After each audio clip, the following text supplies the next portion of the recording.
Well, there are three aspects of this bill that are important. The focus was on primarily the third one, and I can go into number one and number two if you wish. But the third one deals with the cost of premiums to Americans. We're supposed to be doing this in order to make health insurance and health care more affordable. Unfortunately, this legislation, this massive Republican welfare plan, does not do that. According to the Congressional Budget Office and the Joint Committee on Taxation, health insurance premiums, if this Republican health care plan passes, will go up 15 to 20% over the next 2 years.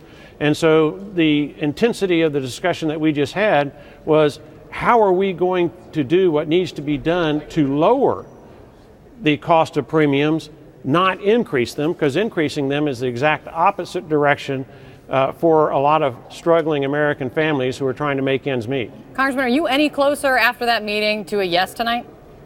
No, ma'am, I am not. And if I could have a second, let me explain why. I mentioned there are three things. One is we have to lower the cost of premiums, and this legislation, as it currently exists, does not do that. But second, this is the largest Republican welfare program in the history of the Republican Party, and we're being asked to vote for it. So, and ultimately, that undermines the work ethic and increases taxes.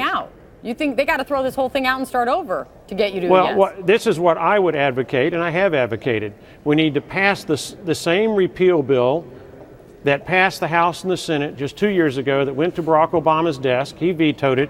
Donald Trump would sign it. It needs to have an effective date sometime in the future. Now, this is important to break this action into two: repeal and then whatever you're going to have to improve the system.